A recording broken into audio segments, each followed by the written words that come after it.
सनातन धर्म विश्व का सबसे प्राचीन धर्म है। हमारे पुराणों में 4 युगों का वर्णन मिलता है: सतयुग, त्रेता युग, द्वापर युग और कलयुग। कलयुग को एक श्राप कहा जाता है। क्या आपको पता है कि इस पृथ्वी पर कलयुग कैसे आया और कैसे हुई थी पृथ्वी पर कलयुग का शुरुआत? चलिए, आज आपको हम बताते हैं। वीडियो में आगे बढ़ने से पहले कूल फैक्ट्स चैनल को सब्सक्राइब कर लें। हमारे शास्त्रों में सृष्टि के आरंभ से प्रलय काल तक की अवधि को 4 युगों में बांटा गया है। वर्तमान में हम जिस युग में जी रहे हैं उसे कलयुग कहा गया है। इससे पहले 3 युग बीत चुके हैं: सतयुग, त्रेता और द्वापर। भगवान श्री राम का जन्म त्रेता युग में हुआ था और द्वापर में भगवान श्री कृष्ण का। कलयुग के अंत में भगवान कल की अवतार लेंगे और संसार में फैले पाप और अन्याय के साम्राज्य का अंत करके पुनः धर्म की स्थापना करेंगे। रामायण में रामराज देख सभी का दिल करता है कि काश वर्तमान स्थिति भी रामराज जैसी हो जाए। क्या हम सब ने कभी इस बात पर ध्यान दिया है कि ऐसे क्या कारण रहे होंगे जिसके चलते कलयुग को धरती पर आना पड़ा? विश्व में मात्र सनातन धर्म ही ऐसा धर्म है जो दुनिया को ऐसी सीख देता है कि उसकी कल्पना भी नहीं की जा सकती। सबसे पूज्य धर्म सनातन धर्म है। जब धर्मराज युधिष्ठिर अपना पूरा राज्य पाठ परीक्षित को सौंपकर अन्य पांडवों और द्रौपदी सहित महाप्रयाण हेतु हिमालय की ओर निकल गए थे, उन दिनों स्वयं धर्म बैल का रूप लेकर गाय के रूप में बैठी पृथ्वी देवी से सरस्वती नदी के किनारे मिले। गाय के रूप में पृथ्वी के नयन आंसुओं से भरे हुए थे। उनकी आंखों से लगातार अश्रु बह रहे थे। पृथ्वी को दुखी देख धर्म रूपी बैल ने उनसे उनकी परेशानी का कारण पूछा। धर्म ने कहा, देवी, कहीं तुम यह देखकर तो नहीं घबरा गई कि मेरा बस एक ही पैर है? या फिर तुम इस बात से दुखी हो अब तुम्हारे ऊपर बुरी ताकतों का शासन होगा? जैसे जैसे दिन निकलते जा रहे हैं पृथ्वी पर पापियों की संख्या भी बढ़ती जा रही है।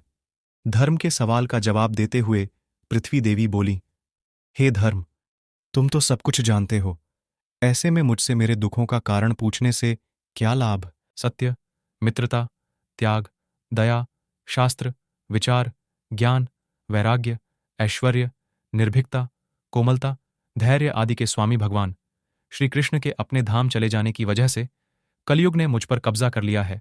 श्री कृष्ण के चरण कमल मुझ पर पड़ते थे, जिसकी वजह से मैं खुद को सौभाग्यशाली मानती थी, परंतु अब ऐसा नहीं है। अब मेरा सौभाग्य समाप्त हो चुका है। धर्म और पृथ्वी आपस में बातें ही कर रहे थे कि इतने में असुर रूपी कलयुग वहां आ पहुंचा और धर्म और पृथ्वी रूपी गाय और बैल को मारने लगा। धर्म के मार्ग पर ही चलकर इंसान सफलता पा सकता है। जो पाप करके सफलता प्राप्त करता है वो कुछ दिनों में चली जाती है। जहां पृथ्वी और धर्म वार्ता कर रहे थे, राजा परीक्षित उसी मार्ग से गुजर रहे थे। जब उन्होंने अपनी आंखों से यह दृश्य देखा तो वह कलयुग पर बहुत क्रोधित हुए। हर पापी का विनाश करने के लिए ईश्वर ने किसी धर्मयुक्त इंसान को बनाया है। इंसान अपनी अकद्दियच में सब कुछ गवा देता है। जब राजा परीक्षित ने उन्हें पहचाना तो उन्होंने कहा कि हे धर्म, सतयुग में आपके तप, पवित्रता, दया और सत्य, यह 4 चरण थे।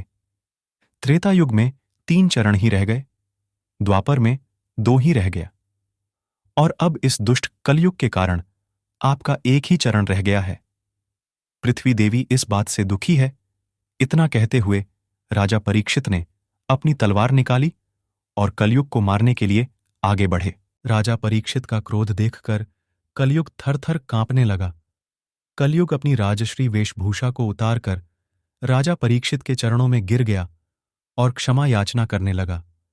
मानो तो गंगा है, न मानो तो बहता पानी। बहुत से लोग कलयुग को मजाक के रूप में मानते हैं। जब कलयुग राजा परीक्षित के पैरों में गिरा तो उन्होंने भी अपने शरण में आए कलयुग को मारना उचित नहीं समझा और उससे कहा कि कलयुग, तुम मेरे शरण में आ गया है, इसलिए मैं तुझे जीवनदान दे रहा हूं। किंतु अधर्म, पाप, झूठ, चोरी, कपट, दरिद्रता आदि अनेक द्रवों का मूल कारण केवल तू ही है। तुम मेरे राज्य से अभी निकल जा और फिर कभी लौटकर नहीं आना। कलयुग के राजा परीक्षित की बात सुनकर कहा कि पूरी पृथ्वी पर आपका निवास है। पृथ्वी पर ऐसा कोई स्थान नहीं है जहां आपका राज्य न हो। ऐसे में मुझे रहने के लिए आप स्थान प्रदान कीजिए। कलयुग के यह कहने पर राजा परीक्षित ने काफी सोच विचार कर कहा, असत्य, मद, काम और क्रोध का निवास जहां भी होता है, इन 4 स्थानों पर तुम रह सकते हो। परंतु इस पर कलयुग बोला, हे राजन, यह 4 स्थान मेरे रहने के लिए अपर्याप्त है। मुझे अन्य जगह भी प्रदान कीजिए। इस बात पर राजा परीक्षित ने कलयुग को रहने के लिए स्वर्ण के रूप में 5वां स्थान प्रदान किया। कलयुग इन स्थानों के मिल जाने पर प्रत्यक्ष रूप में तो वहां से चला गया, किंतु कुछ दूर जाने के बाद अदृश्य रूप में वापस आकर राजा परीक्षित के स्वर्ण मुकुट में निवास करने लगा। और फिर इसी तरह से कलयुग का आगमन धरती पर हुआ। मित्रों, उम्मीद करता हूं वीडियो आपको पसंद आई हो तो लाइक, कमेंट, शेयर, सब्सक्राइब करें। मिलते हैं नेक्स्ट वीडियो में।